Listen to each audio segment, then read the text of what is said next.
여러분 안녕하십니까? 3월 11일 굿모닝 MBN 시작합니다. 먼저 오늘의 주요 뉴스입니다. 정부 합동조사단이 국토부와 LH 직원의 투기 의혹과 관련해 1차 조사 결과를 오늘 발표합니다. 수사를 전담할 정부 합동특별수사본부는 770명의 초대형 규모로 꾸려졌습니다. 신도시 투기 의혹을 받는 LH 직원 강모 씨가 과천 토지주들에게 보상금으로 광명 시흥 땅을 사라고 추천했고 실제로 여러 명이 그 지역 토지를 사들인 것으로 확인됐습니다. 이들이 산 땅에는 각종 세제 혜택까지 주어졌습니다. MBN이 단독 보도합니다. 강원도 평창 진부면에서 이틀 사이 38명의 확진자가 무더기로 나와 공공시설이 폐쇄되고 등교가 중단됐습니다. 정부는 아스트라제네카 백신을 만 65세 이상에게도 맞히는 쪽으로 가닥을 잡고 오늘 최종 발표할 예정입니다. 토니 블링컨 미국 국무장관과 로이드 오스틴 국방장관이 오는 17일 한국을 방문합니다. 두 장관의 방한을 계기로 한미 양국 외교 국방장관이 참석하는 이른바 2+2 회담이 2016년 이후 5년 만에 개최됩니다. 해양경찰 공무원 채용시험위원으로 선발된 현직 경찰관이 시험 출제 합숙 과정에서 동료 여자 경찰관을 성추행한 혐의로 조사를 받았습니다. 피해자는 여러 명인 것으로 알려졌습니다. MBN이 단독 보도합니다.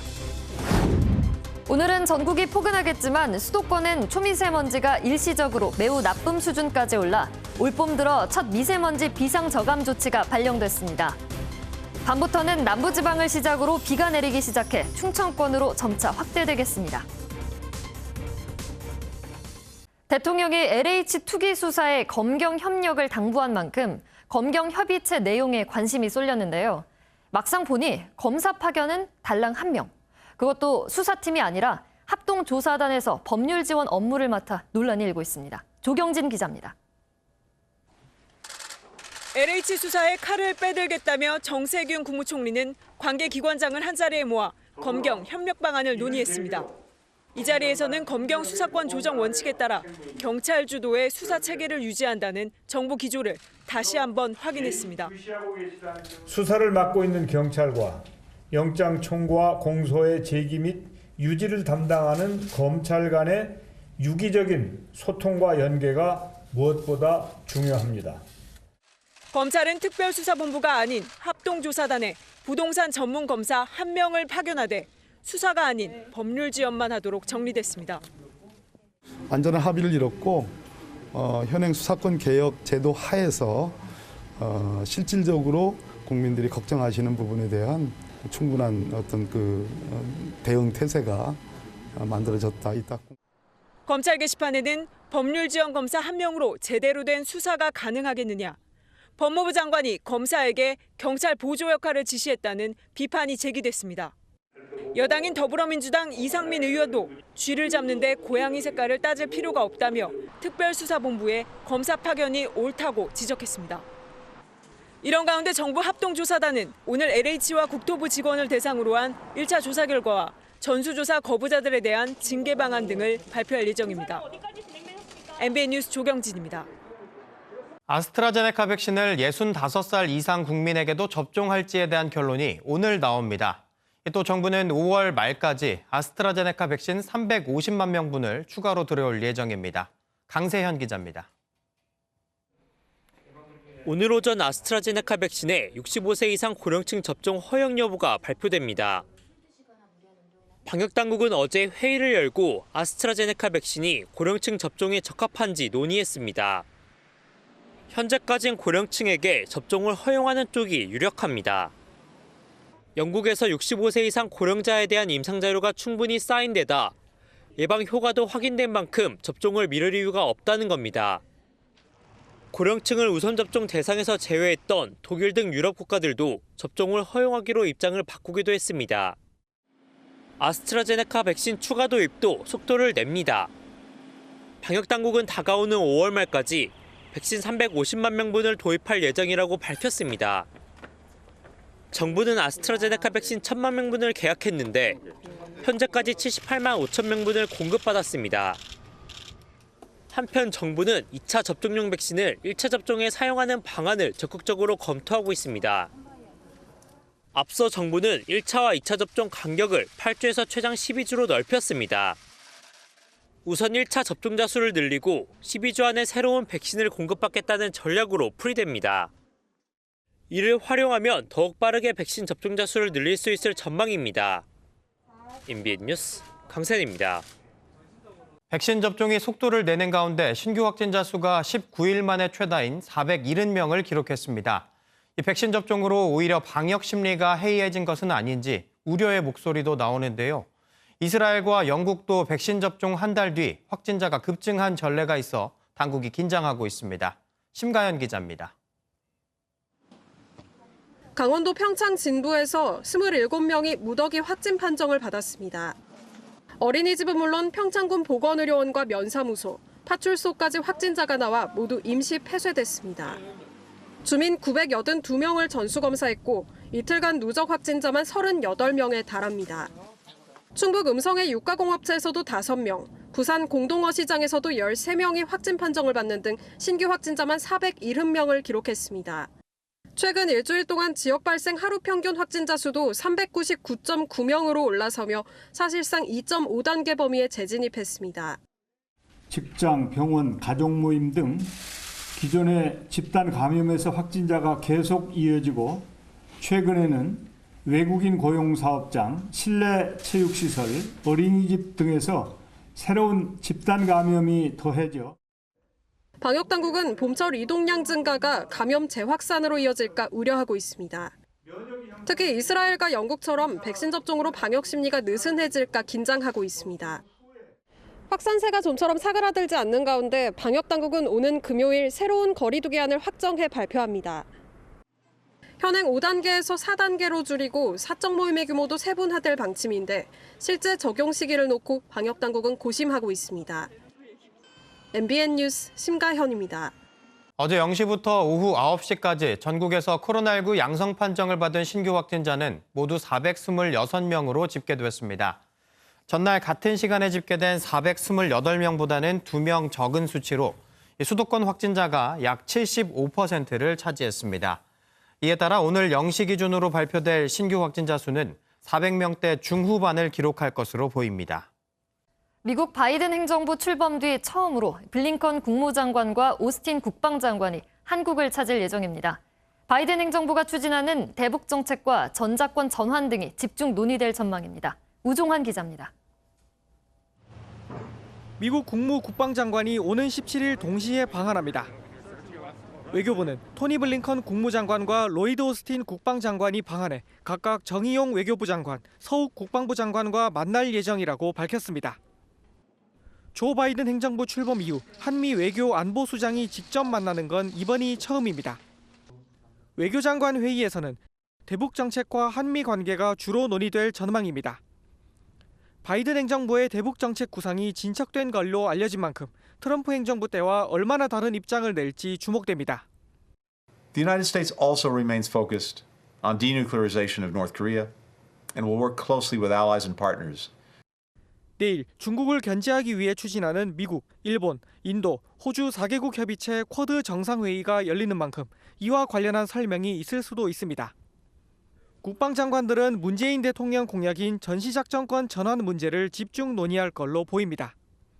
북한이 지난해 말과 올해 초 잇따라 열병식을 통해 대륙간 탄도미사일 ICBM 등을 공개하고 있는 만큼 이와 관련한 논의도 이뤄질 전망입니다. 방한 이튿 날인 18일에는 5년 전 마지막으로 열렸던 외교국방 2+2 장관회의를 연 뒤 공동성명을 채택할 걸로 예상됩니다. MBN 뉴스 우종환입니다. 한국이 올해 부담할 주한미군 방위비 분담금이 작년보다 13.9% 인상된 1조 1,833억 원으로 최종 결정됐습니다. 협정은 2025년까지 적용되고 분담액은 내년부터는 우리 국방비 증가율과 연동하기로 해 적잖은 수준의 인상이 이어질 것으로 예상됩니다. 미국 국무부 당국자는 언론 브리핑에서 이번 타결안은 2004년 이래 분담금 인상률이 가장 높은 것이라며 한미동맹의 중요성을 크게 강조하는 거라고 밝혔습니다. 어제 새벽 신호를 위반하며 도심을 질주하던 수상한 차량을 경찰이 추격 끝에 붙잡았습니다. 태국인 불법 체류자들이 타고 있었는데 이 차량 안에서 시가 1억 원에 달하는 필로폰이 발견됐습니다. 정태진 기자가 보도합니다. 흰색 외제 차량 한 대가 급하게 방향을 돌립니다. 경찰차가 다가가자 신호도 무시한 채 시속 100km가 넘는 속도로 도주합니다. 심지어 중앙선을 넘어 역주행하기까지 합니다. 2km가 넘는 추격 끝에 갓길에 막혀 멈춰섰지만 차량에 타고 있던 3명이 그대로 야산으로 도망칩니다. 경찰이 차량 운전자와 동승자 1명을 현장에서 붙잡았는데 태국인 불법 체류자였습니다. 또 다른 1명은 달아났습니다. 그런데 이들이 몰던 차량 안에서 필로폰 40g이 발견됐습니다. 시가 1억 원어치 1,300여 명이 투약할 수 있는 양입니다. 필로폰은 약 40g 정도. 범행에서는 이때 부인을 하고 있고요. 공급받은 장소나 공급할 수 있는 대상이나 이런 부분에 대해서 향후에 좀 추적 수사를 해. 경찰 조사 결과 이들은 무면허로 외제 차량을 운전 중이었던 것으로 확인됐습니다. 경찰은 이 태국인 2명에 대해 마약류 관리법 위반 등의 혐의로 구속영장을 청구하고 달아난 남성을 쫓고 있습니다. MBN 뉴스 정태진입니다. SNS로 만난 여성이 성관계를 거부했다는 이유로 여성을 폭행한 20대 남성이 경찰에 붙잡혔습니다. 건물 옥상에서 여성의 비명소리가 들리자 인근 복지관 직원들이 달려가 막았는데 덕분에 더 큰 피해를 막을 수 있었습니다. 김민영 기자의 보도입니다. 순찰차와 구급차가 연달아 들어갑니다. 한 남성이 옥상에서 여성을 폭행하고 있다는 신고를 받고 경찰과 소방이 출동하는 모습입니다. 그제 낮 3시 반쯤 이 건물 옥상에서 살려달라는 외침이 들려왔습니다.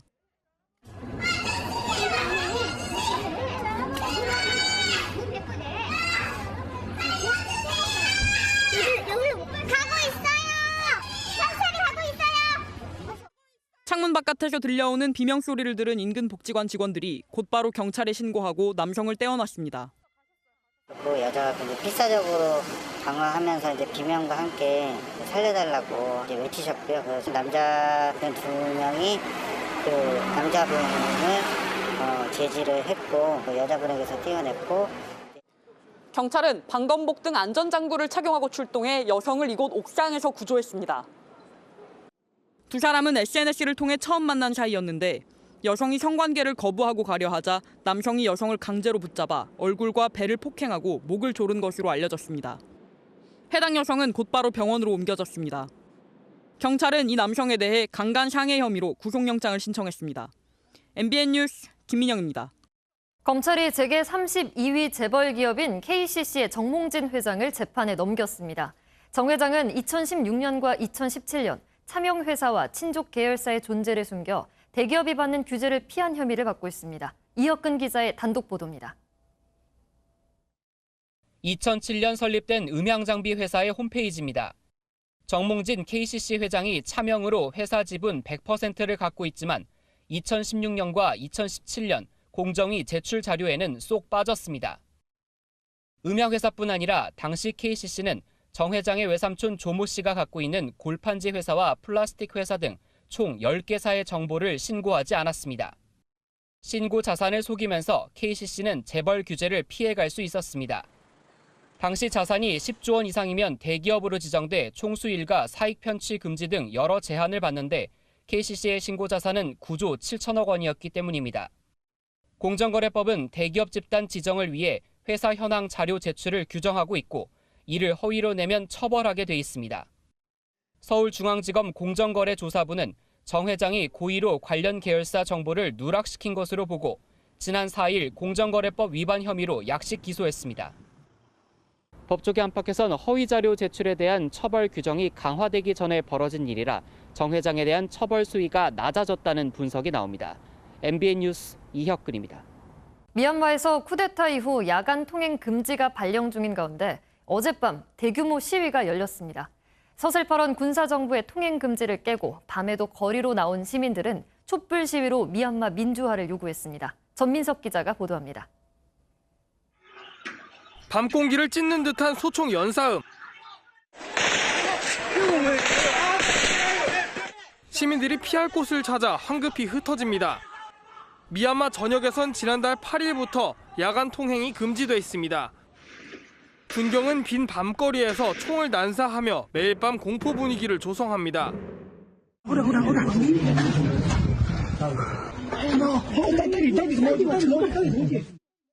이러기를 한 달여 야간 통금령을 거부한다며 시민들이 촛불을 들었습니다. 시위는 양곤과 만달레이를 비롯한 전국에서 동시다발적으로 일어났습니다. 죽을 때까지 시위대를 쏘라는 지시를 받았다는 미얀마 경찰관의 양심 선언도 나왔습니다.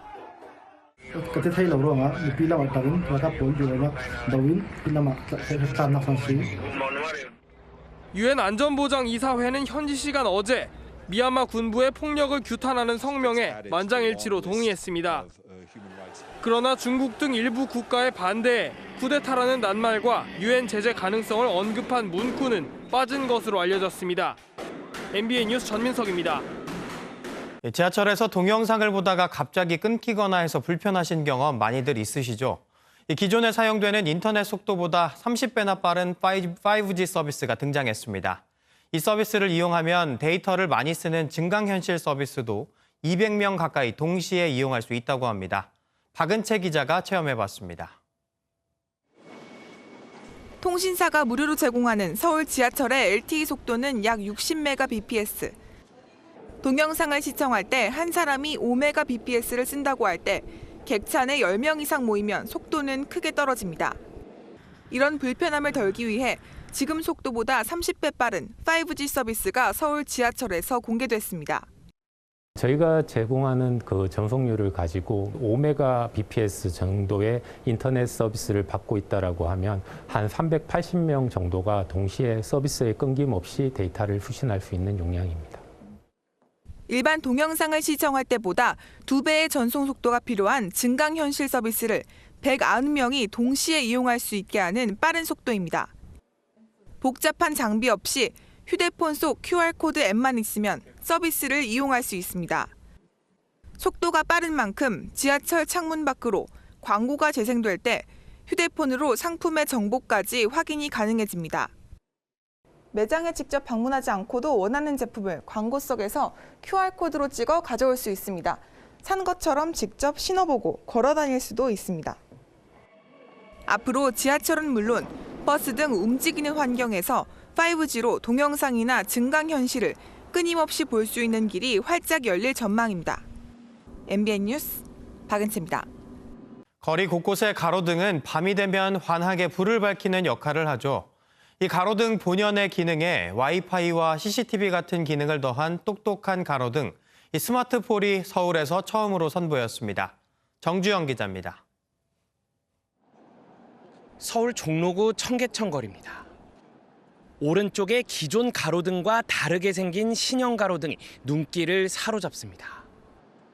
가로등 본연의 기능은 물론 와이파이나 CCTV 기능 등을 한 곳에 모아 더 슬기롭고 똑똑해진 스마트폴입니다. 관심을 끄는 기능은 공공 와이파이 까치온. 가로등이 기지국으로 변신해 100m 반경에서 LTE 4배 속도로 무료 데이터를 제공합니다. 스마트폴에서는 이 스마트폰 무선 충전도 가능한데요. 패드 위에 올려놓기만 하면 급속 충전이 이루어집니다.